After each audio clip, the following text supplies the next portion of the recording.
What are some of the things that you learn from like the children at that young age? You know what I'm saying? Like the babies just being babies. You know what I'm saying? Some of the things that you kind of like drawn up or gotten from them. Like what I was saying, like 6 years old and younger, that's the formative years because you're literally forming the brain architecture of a human being.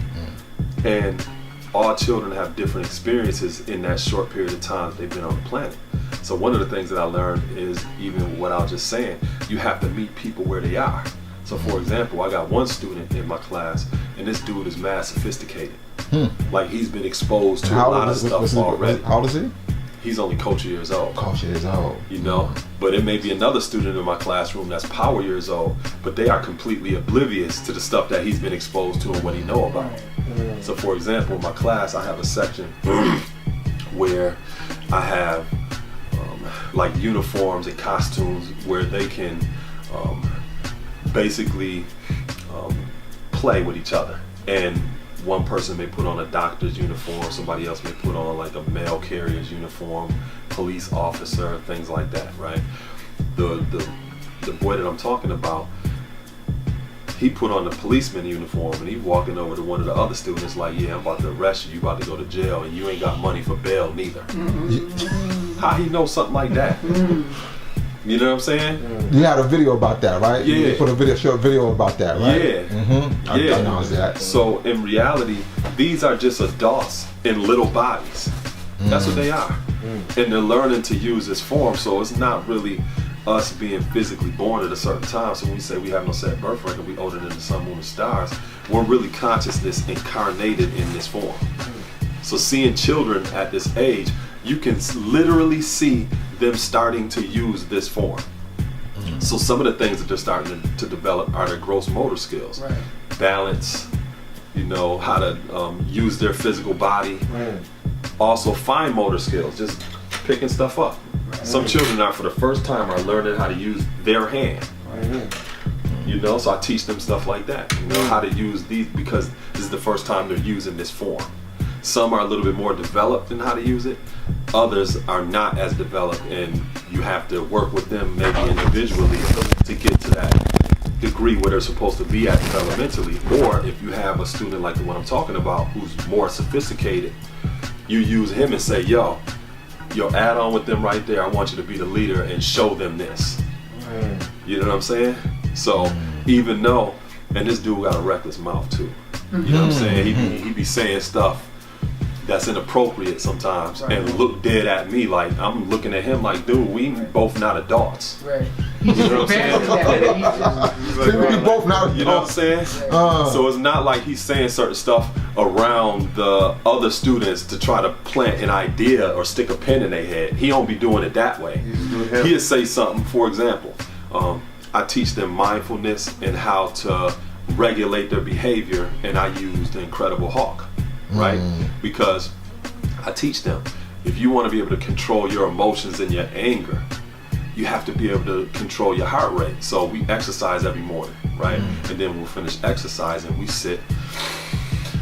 I teach them breathing exercises. Slow your heart rate down, relax. And then I show them, when the hawk doesn't do this, look what happens. And I show them. You know what I'm saying? When you're not able to regulate your behavior. This dude look at the hawk and be like, yo, why he got titties though? You know what I'm saying? Trying to be close cut. Yeah, you know what I mean? So one of the things that I learned also is working with children at this age, you can see behaviors and attitudes in their infancy because they're just developing now. And one of the things I also learned is you have adults that had behaviors in their infancy that have gone along their life cycle and have never been checked about that shit. They still tantruming just like a 4-year-old. They grew with them. You know what I'm saying? Like no one redirected them or checked them at all. You know what I'm saying? One of the other things is a lot of our children that grow up in communities where it's a chronic scarcity of resources, where they don't have access to certain things. There's been studies that have shown that children growing up in these environments hear at least 30 million less words than children that grow up in privileged communities. because those communities have more resources and these children have more exposure to a lot of life experiences at that age. You know what I'm saying? So knowing that as well, you have to talk to children. You expose them to a lot of words. Exactly. Exposing them to a lot of words because like I said, you are literally constructing their brain architecture. We're brain architects. You know what I'm saying? And me knowing that, I make sure that I'm very deliberate about what I expose them to. One of the things that I do too is I expose them to culture through cuisine. Everybody eats.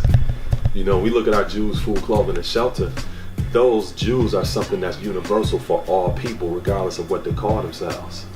You know, and those Jews are a perfect segue into exposing people to principles and values. So for example, some of my children, they may have never tried certain fruits before. So I bring in certain fruits, let them try it, and get their opinions about it. What do you think about this? What do you think about that? You know? Yeah, because those fruits are oftentimes connected to certain cultures or certain geographic locations. So if they're physically not able to travel into certain places, you have to encourage them to travel in the mind by exposing them to different type of things. Right. You know what I mean? But you know, like I said, that's part of my resolve in terms of addressing some of the bullshit that I see. I'm gonna be with these children because if they're making mistakes just through natural life experience, then to me it's more manageable than dealing with my own peers or people that's older that's making the same damn mistakes even though they've been on the planet 30, 40, 50, 60 years. Because you oftentimes ask why, like, yo, how have you not learned this? You know what I'm saying? And that can be much more frustrating and discouraging as opposed to working with the youth. So if that was the father's perspective, I definitely understand that, why he invested more time in the younger generation. You know, that might have been his sense of sanity, and that was his sanctuary too, because that's my sanity and my sanctuary. I'd rather deal with the youth all day, every day. If Mega did this.